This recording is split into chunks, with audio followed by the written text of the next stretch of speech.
ఉన్నాం. అక్కడ ఎవరో ఒక మంత్రి గారు బాధ్యత గల మంత్రి గారు వచ్చినా చర్చించడానికి మేము సిద్ధంగానే ఉన్నామని చెప్పి తెలియజేస్తూ మరి ముఖ్యమంత్రి గారు మాట నిలుపుకొని తప్పకుండా హాజరు కావాలని ఇవాళ హాజరు కాలేని పక్షంలో మరొక రోజు వారు ఏ స్థలం చెప్పినా ఏ తేదీ చెప్పినా ఏ రోజు చెప్పినా ఏ డేటు ఏ టైం చెప్పినా తప్పకుండా మేము వస్తాము. మా పార్టీ తరఫున మళ్ళొకసారి వారి సవాల్ను స్వీకరిస్తూ వారికి విజ్ఞప్తి చేస్తూ చర్చలో తప్పకుండా ఎవరైనా మంత్రి గారు వస్తే వారికి కూడా ముఖ్యమంత్రి గారికి చెప్పాలనుకున్న అన్ని విషయాలు, రాష్ట్రంలో రైతులకు జరుగుతున్న మోసాలు, రాష్ట్రంలో రైతులకు చేస్తున్న అన్యాయం మీద వివరించి చెప్పడానికి మేము సిద్ధంగా ఉన్నామని మళ్ళొకసారి తెలియజేస్తాం.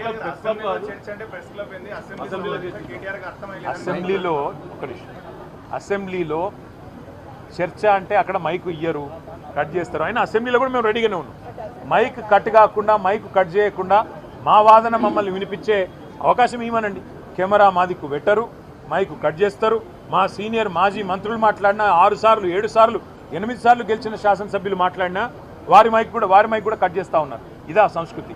అసెంబ్లీలో స్పీకర్ గారిని పాపం ఆయనని ఇబ్బంది పెడుతూ, అందుకే మేమేమనుకున్నామంటే గతంలో ఇదే రేవంత్ రెడ్డి గారు ప్రెస్ క్లబ్ కూడా మంచి వేదికనే, అది ప్రెస్ వాళ్ళ చేతుల్లో ఉన్న వేదిక, అదేమి ఎవరో మేమేదో ఏర్పాటు చేసిన వేదిక కాదు, ఒక న్యూట్రల్ వేదిక. మరి అసెంబ్లీలో ఎట్లాగో అసెంబ్లీ సమావేశం కూడా పెడతలేరు. మేము అడిగినాం గతంలో ఫార్ములా ఈ మీద చర్చ పెడితే అసెంబ్లీలో పెట్టమని అడిగినాం, పెట్టలేదు. ఆ రోజు ఫార్ములా ఈ మీద చర్చ లేదు, ఈరోజు ఫార్మర్ మీద చర్చ లేదు. ఎక్కడ అసెంబ్లీలో చర్చకు కూడా అవకాశం లేకుండా చేస్తూ ఉన్నారు. కాబట్టే మరి ప్రెస్ క్లబ్ అయినా రెడీ, రేపు అసెంబ్లీలో పెడతాను ముఖ్యమంత్రి గారు మాటిస్తే, మైక్ కట్ చేయకుండా స్పీకర్ గారు కనుక మాటిస్తే తప్పకుండా మా పార్టీ తరఫున మేము మాట్లాడతాం, వారి ఛాలెంజ్ స్వీకరిస్తాం. ఇప్పుడు కేసీఆర్ గారే నడుపుతున్నారా ప్రభుత్వాన్ని, లేక ఇంకెవరైనా నడుపుతున్నారా మాకే తెలియదు.